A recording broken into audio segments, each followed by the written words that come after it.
A ver, dejen conectar todo. Nosotros la semana pasada estuvimos viendo una fuente primaria, ¿cierto? Nosotros estuvimos viendo la portada del libro El Leviatán de Thomas Hobbes, ¿cierto? Escrito en 1651. Y analizamos esa fuente primaria, ¿cierto? Vimos las imágenes, vimos cuál era la concepción de Thomas Hobbes, ¿cierto? En aquella época sobre cómo debería ser un Estado. Para él, cómo debía ser un buen gobierno, ¿cierto? Para él, cómo tenía que ser un rey a la hora de gobernar. Esa era a priori, ¿cierto? Ahí sí. Esa era a priori la misión a la hora de analizar esta fuente primaria. Y también nos dimos cuenta, por ejemplo, que para él el buen gobierno dicta mucho de lo que para nosotros sería un buen gobierno, ¿cierto? Porque, por ejemplo, para él el mejor sistema de gobierno sería una monarquía, ¿cierto? Una monarquía en la cual el rey gobierne con absoluto poder. Y nosotros ahora, en la actualidad, creemos que el mejor sistema de gobierno es una democracia, ¿cierto? En la cual se represente la voluntad y la soberanía de un pueblo. Entonces, claramente, es diferente. También el presidente no tiene la autoridad absoluta, sino que su poder también se encuentra fragmentado en diferentes tipos de poderes, ¿cierto? Entonces, claramente la concepción de Thomas Hobbes en 1651 no es muy parecida a la que tenemos en la actualidad, pero de cierta forma sienta las bases del pensamiento moderno, que esa es la época que nosotros estamos estudiando, ¿cierto? El Estado moderno. Entonces, eso fue lo que hicimos la semana pasada principalmente, estaba haciéndoles un recordatorio. Y lo que vamos a hacer esta semana, damas y caballeros, es analizar también el Estado moderno, pero ya no desde la óptica de una fuente primaria, sino que lo vamos a analizar desde la óptica de una fuente secundaria. ¿Ya? Vamos a leer 4 fuentes, vamos a leer a 4 historiadores, los cuales nos explican en sus propias palabras qué fue el Estado moderno y cómo se fue configurando, ¿cierto? Por supuesto que esta perspectiva de fuente secundaria es algo mucho más moderno. Son textos algunos son del 2003, son un poquito más viejos que ustedes, la fuente. Algunas fuentes son del 2013, son un poquito más jóvenes que ustedes las fuentes. Entonces son fuentes independientes de cualquier, sea 2003 o sea 2013, igual son fuentes contemporáneas, ¿cierto? Son fuentes que fueron escritas hace muy poco. 10, 20 años en historia es muy poco. No así en 1651, que fue la fuente que vimos la semana pasada, que fue escrita hace más de 500, no más o menos 500 años aproximadamente. Entonces, eso es lo que vamos a hacer el día de hoy. También recuerden que está listo el webcast número 2, lo subí ayer para que lo puedan realizar. No les recomiendo que lo hagan todavía, yo les recomiendo que lo hagan, no sé, la próxima semana, porque así tienen un poco más de conocimiento sobre el tema que tenemos que tratar. Tienen que hacer un ensayo histórico, ¿ya chiquillos? Se los voy a mostrar acá igual de todas maneras para que lo vayan viendo y para que sus compañeros también lo vean. Esperen un poquito, se está cargando. Ahí se cargó. Bueno, si alguno ya entró a la plataforma del modo el día de ayer, ya lo habrá visto, pero igual mostrémoslo para que quede más claro. Esto está acá. Entonces, este web pues tiene una pregunta central, tiene una pregunta guía, ¿cierto? Que nos va a permitir, de cierta forma, comprender el Estado moderno en su totalidad. La pregunta dice así: ¿cómo transformó el surgimiento del Estado moderno la concepción del ser humano y las relaciones al interior de las sociedades? ¿Cómo transformó el surgimiento del Estado moderno la concepción del ser humano y las relaciones al interior de las sociedades? Esa es la pregunta guía, la pregunta central.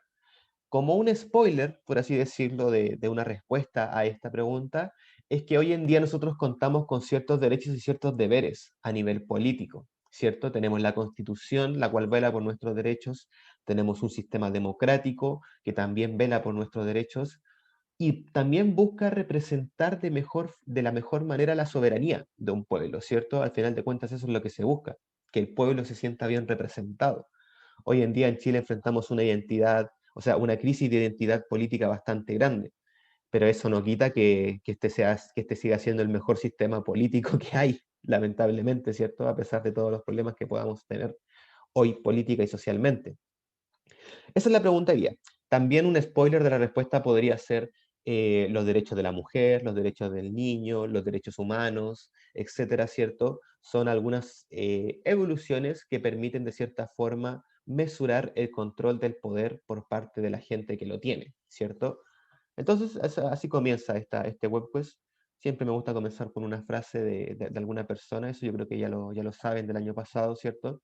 Aquí puso una frase de Thomas Hobbes que dice: todas las acciones y conversaciones que proceden o parecen proceder de una gran esperanza, discreción o talento son honorables, porque todas ellas son poder. Una muy buena frase ahí para pensarla, ¿cierto, señores? Y los objetivos de aprendizaje, ¿cierto? Los que da el ministerio, los que son la columna vertebral, ¿cierto? De nuestra educación. Entonces, también tienen que estar ahí explícitos. Esto es de la clase pasada, ¿cierto? Esta fue la fuente que analizamos.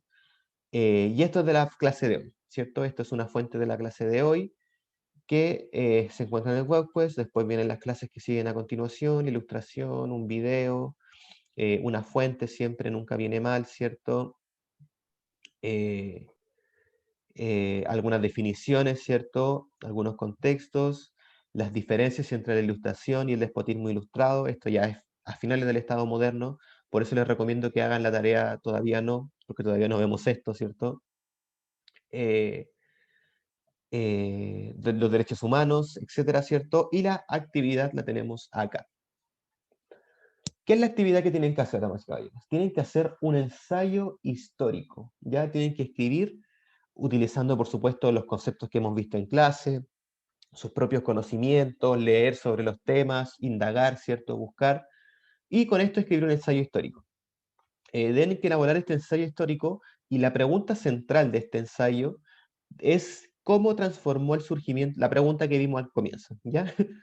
Y, bueno, deben incluir algunos pensamientos, algunos conceptos, ¿cierto? Algunos temas que vimos en clase, ¿cierto?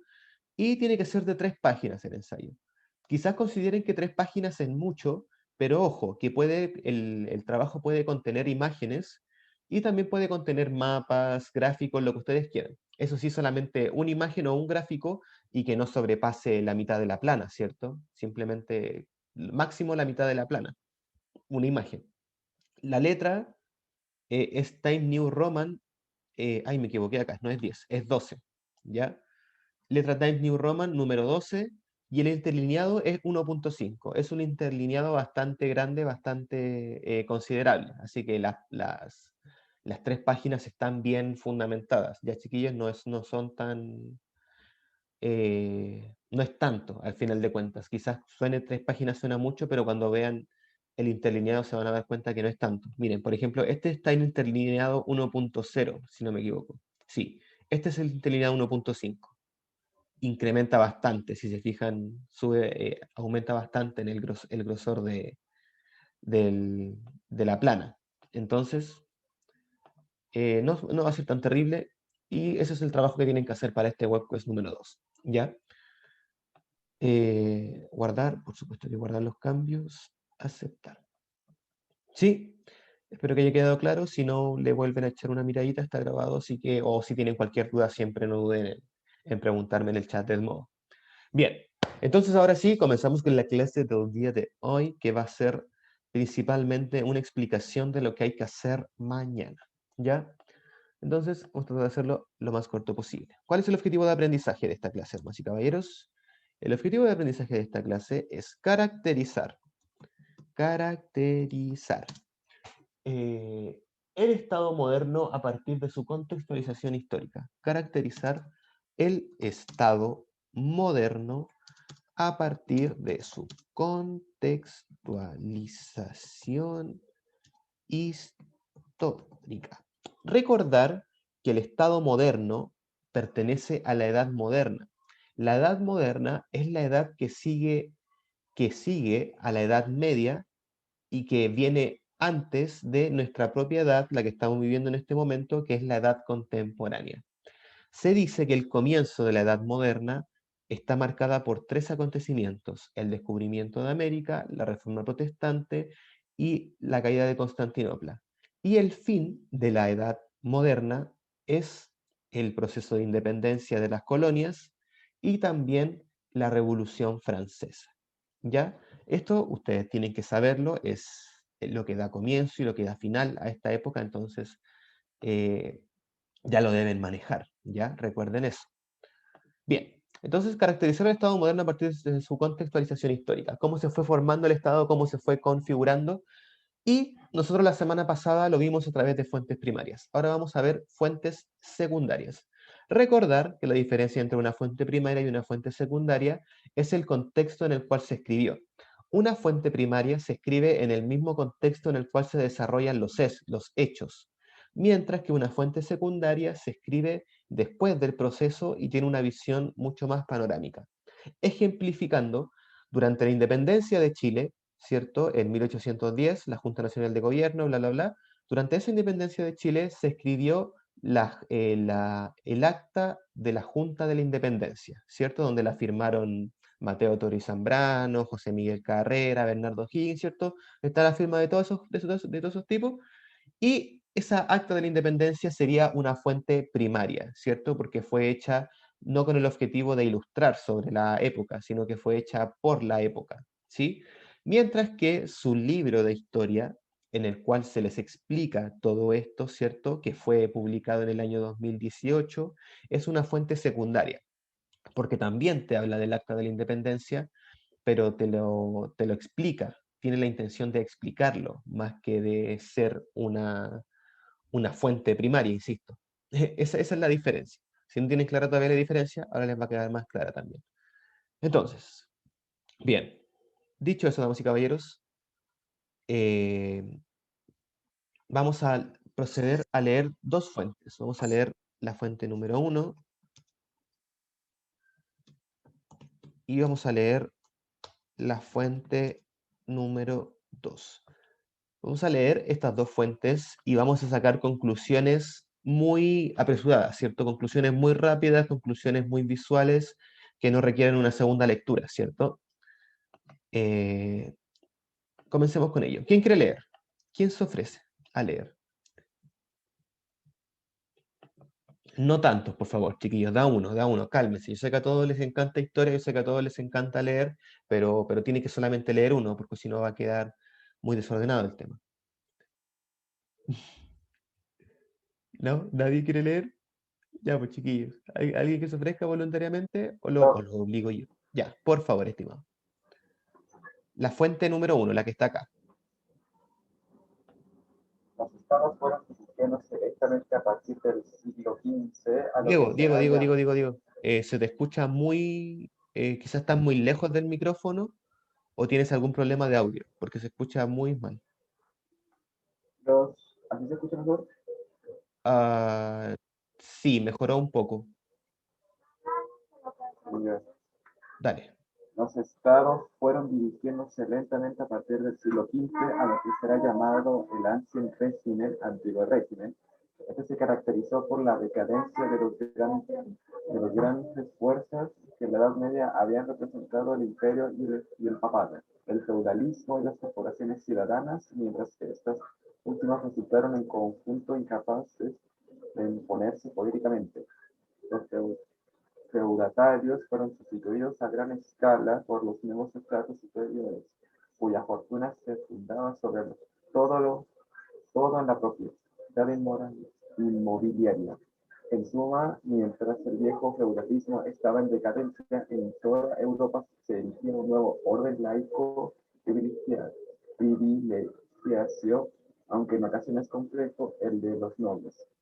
Pero estos, a pesar y no ciertamente en todo el continente, estaban pasando a convertirse en vasallos súbditos. Frente a ellos se hallaba ahora el príncipe con su corte y su burocracia. Un poder central que estaba articulándose de modo cada vez más eficaz.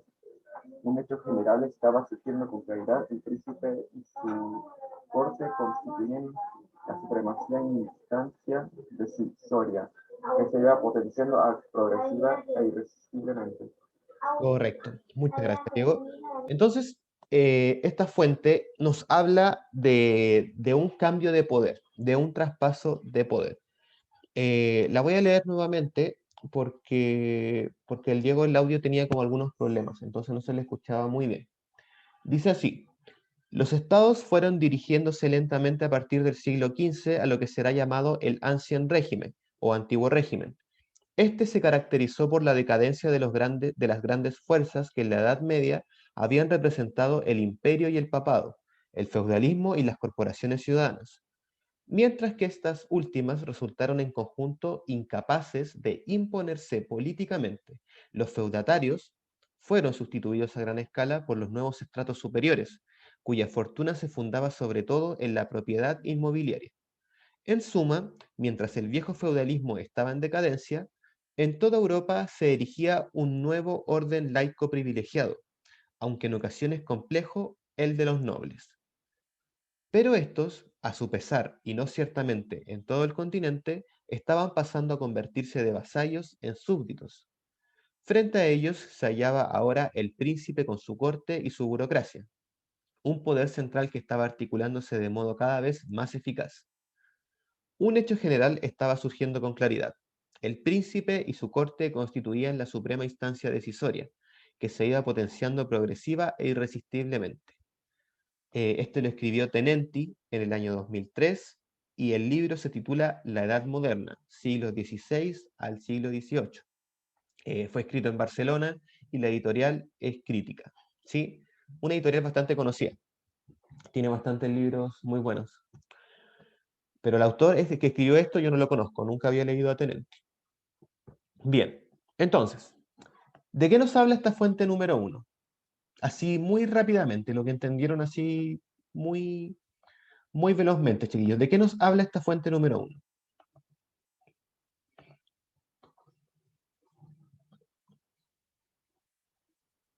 Quizás está un poco compleja. Yo no la encuentro tan compleja, pero quizás no se entendió muy bien. Chiquillos, esta fuente nos habla de un cambio de poder.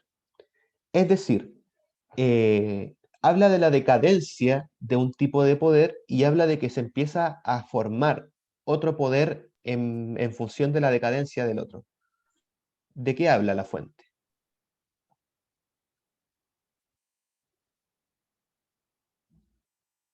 Vamos, chiquillos, enchúfense, enchúfense. ¿De qué habla?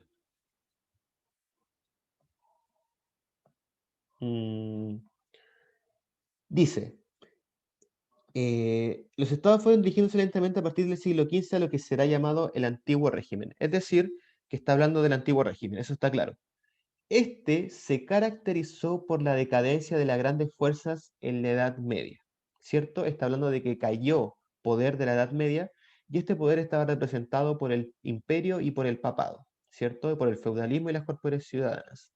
¿Y cuál fue el poder que fue surgiendo en función de la decadencia del otro poder? ¿Cuál fue, chiquillos? Según el autor.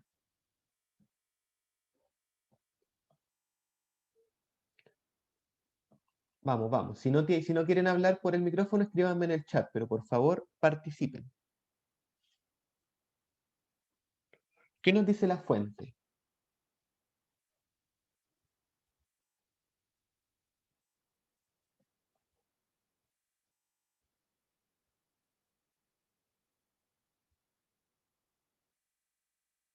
Ok, aquí me dicen el feudalismo. Correcto. Pero persona que me envió este mensaje, ¿el feudalismo era el poder que estaba cayendo o el poder que se estaba formando, el poder que estaba surgiendo?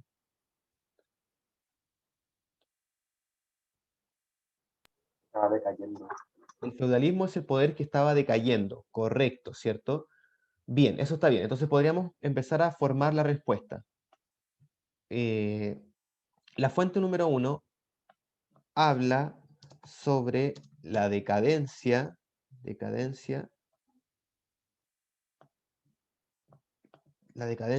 del poder medieval, entre paréntesis, feudalismo, papado, etc. Y del surgimiento de qué. Eso es lo que me falta ahora, para terminar la fuente número uno. El surgimiento de qué tipo de poder. Vean la segunda parte de la segunda mitad de la fuente. ¿Qué nos dice la segunda mitad? Desde este punto seguido.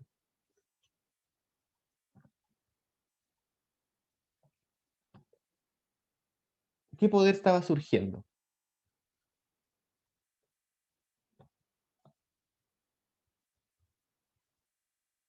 Vamos, chiquillos, ¿qué poder estaba erigiéndose?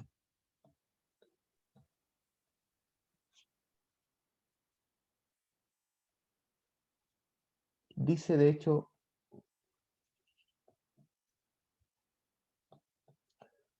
en el chat alguna respuesta. No, todavía no.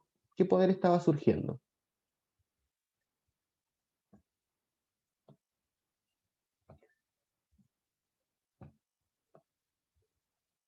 Correcto, la monarquía estaba surgiendo. Pero ojo, que persona que respondiste esto, me parece bastante interesante que hayas puesto que estaba surgiendo la monarquía, porque no dice monarquía en ninguna parte del texto. Dice, miren lo que dice, eh, en suma, mientras el viejo feudalismo estaba en decadencia, en toda Europa se erigía un nuevo orden laico privilegiado, aunque en ocasiones complejo, el de los nobles. Pero estos, a su pesar y no ciertamente todo el continente, estaban pasando a convertirse de vasallos en súbditos. Frente a ellos, ahora se hallaba el príncipe con su corte y su burocracia, un poder central que estaba articulándose de modo cada vez más eficaz. Y bla, bla, bla, bla, bla, bla, bla, ¿cierto? Pero la persona que me respondió esto en el chat me dice monarquía. Y resulta interesante porque el autor nunca dice la palabra monarquía, pero es correcto, se está refiriendo a la monarquía. Entonces, ese conocimiento tú lo sacaste de ti mismo, de cosas que sabías tú antes. Ojo con ese detalle, muy bien ahí. Entonces, y del surgimiento de los, como dice en la fuente, ¿cierto? No voy a escribir monarquía porque la fuente no dice monarquía, pero está bien, los nobles, coma, el principado y su burocracia, o sea, y del surgimiento de los nobles, el principado y sus burocracias. ¿Qué es la burocracia, chiquillos? Recuerden que la burocracia es el conjunto de organismos que permiten controlar un sistema. Por ejemplo, eh, hoy en día nosotros elegimos al presidente, ¿cierto? Pero el presidente solo, si solamente el presidente controlara el país, sería muy irreal que solamente el presidente pudiera controlar a más de 18 millones de personas. Eso no sería lo óptimo, ¿cierto? Y por eso es que el presidente también delega algunos trabajos. Por eso es que existen ministros, intendentes, alcaldes, concejales, eh, senadores, diputados, etcétera, ¿cierto? Por eso es que están todos los otros cargos políticos también, ¿cierto? Eso se le llama burocracia. Y en este tiempo, ¿cierto? La burocracia era mucho más, era mucho más prehistórica, por así decirlo, ¿cierto? Porque la burocracia, como que ellos no sabían que estaban haciendo burocracia. Ellos pensaban que estaban haciendo como lazos de poder, simplemente, ¿cierto? Pero hoy en día se conoce a esto como burocracia. Entonces es importante conocer esto. Si el autor hubiera puesto la palabra monarquía dentro de su texto, se hubiera entendido mucho más fácil lo que se quería referir, ¿cierto? De esto pecan mucho a veces la gente que escribe libros, que dan por hecho que la gente conoce todas las palabras y no es así. Entonces a veces por eso quizás cuesta un poco comprender lo que se está diciendo. Pero efectivamente, si hubiera quizá hablado de la reforma protestante, el autor en esta primera parte, cuando hablaba de la caída de los poderes medievales, ustedes quizás ahí también hubieran entendido automáticamente a lo que se refería. Entonces, a veces la gente que escribe estos textos peca de eso, ¿sí? Pero ahí vamos a ver, vamos lo que dice la otra fuente, ¿ya? Analicemos ahora la fuente número 2, que esta es un poco más larga, y nos habla sobre el surgimiento de los militares, el surgimiento del poder militar dentro de un orden estatal. ¿Quién quiere leer? ¿Quién se ofrece? No tantos, por favor, no muchos. A ver, vamos a sacar a alguien aleatoriamente. Capenane N. Tú. Constanza Bartolín, ¿puede leer, por favor? La fuente número 2. Es muy larga, así que lea hasta acá nomás. Hasta estatal. Constanza, por favor, la escuchamos.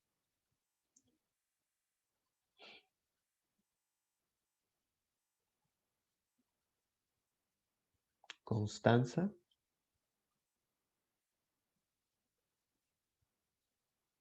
Constanza está presente en la clase.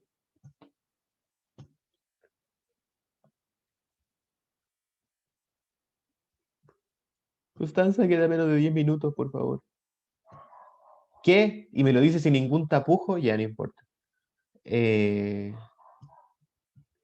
A ver. Nayara, Briones. Nayara, ¿puede leer, por favor, hasta estatal?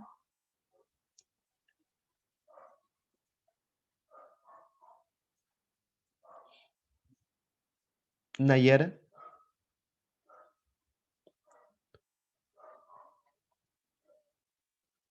Nayara, por favor.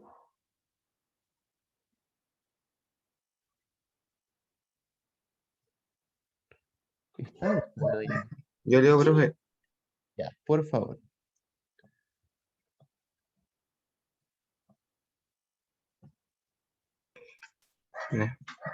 La nueva tecnología militar requirió entrenamientos más largos y ejércitos más grandes, lo que significaba que esas fuerzas de campo vieron la necesidad de mantener al menos el núcleo de un ejército permanente de un conflicto al otro.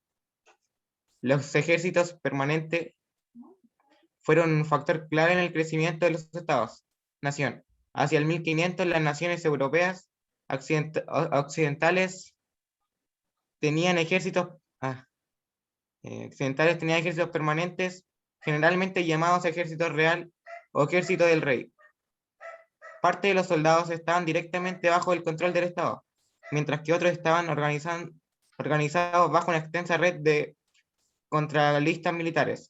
La combinación de nuevas armas, nuevas tácticas y ejercicios mucho más grande ha sido vista por muchos historiadores como una revolución militar, aunque otros destacan que estos cambios tomaron siglos. Los ejércitos permanentes jugaron un rol central en la consolidación del poder real, y el gasto militar generalmente conformaba la mayor parte del presupuesto estatal. Correcto. Muchas gracias, Felipe. Bueno, y finalmente la fuente dice, suplir esos ejércitos dependía de extraer los recursos de la sociedad de manera efectiva y eficiente, lo que a su vez dependía de asegurar la capacidad de reclamar esos recursos. Este proceso comenzó siglos antes de 1450 y en todas partes implicó el establecimiento de códigos legales, tribunales de justicia, burocracias y sistemas fiscales. Después de 1450, el tamaño y la finalidad de las instituciones centrales y las actividades del gobierno se incrementaron de manera dramática en muchos lugares de Europa.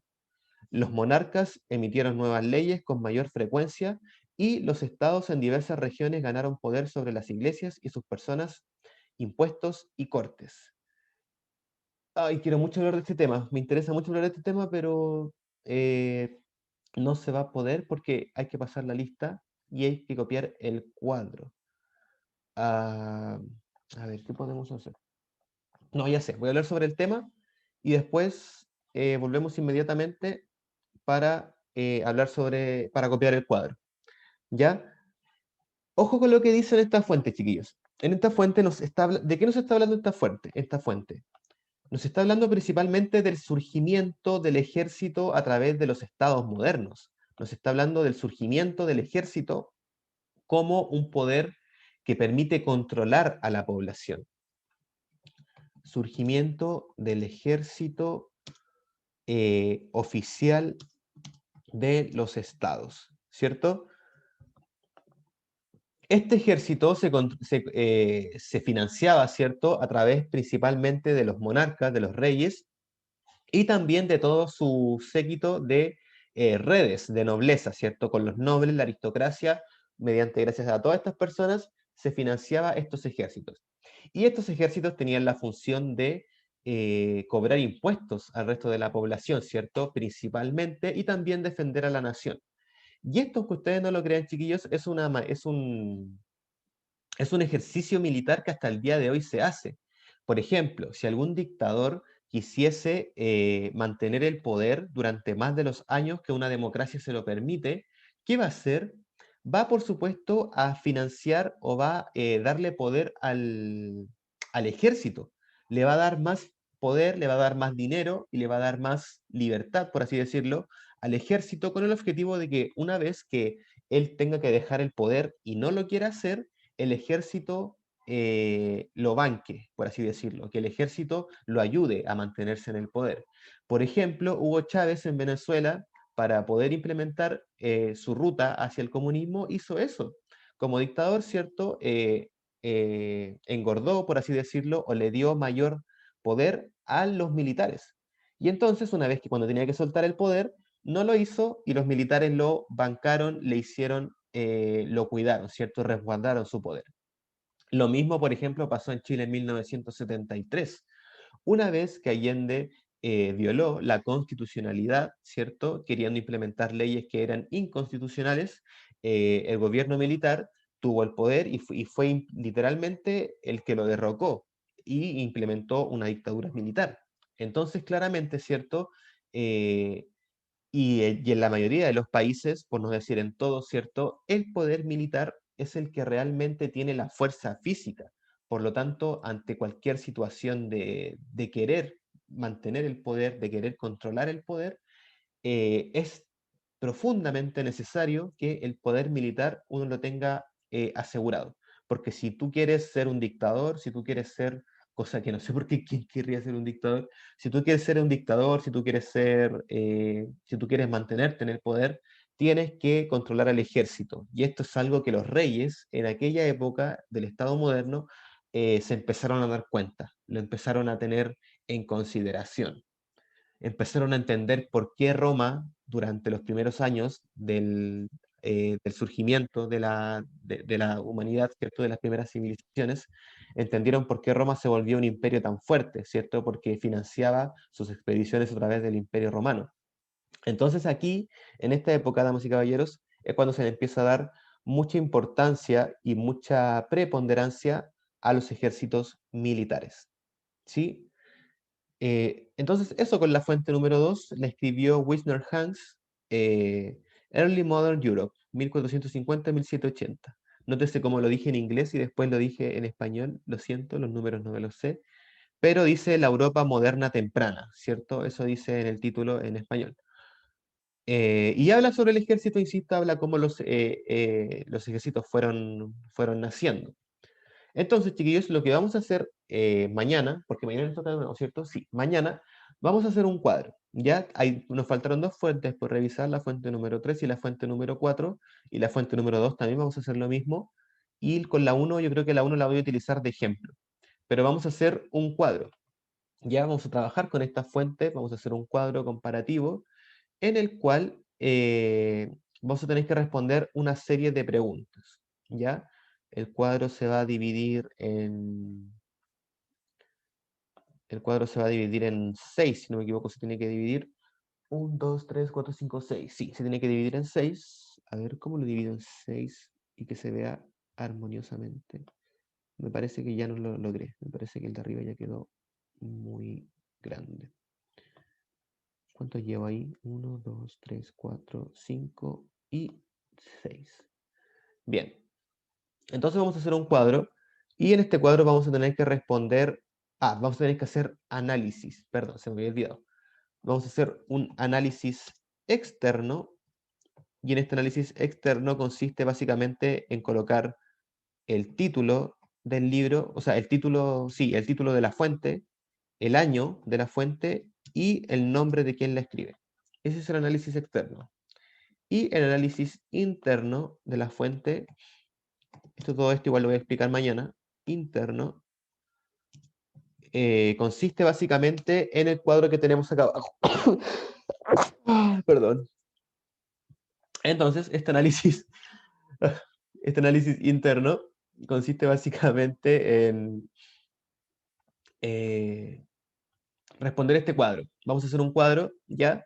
Y vamos a responder y vamos a analizar las fuentes, ¿ya? Este trabajo se hace en clase, aunque yo creo que me va a dar tiempo solamente para explicar el ejemplo y después trabajamos de manera asincrónica. ¿Ya, chiquillos? Gracias por el saludo. Chiquillos, queda menos de un minuto, así que yo me despido. La lista ya está pasada, así que doy por hecho que ya está pasada, la pasó alguien en la mañana. Así que eso pues, me despido y nos vemos mañana para trabajar en este cuadro y analizar las fuentes. ¿Ya? Eso. Que estén muy bien.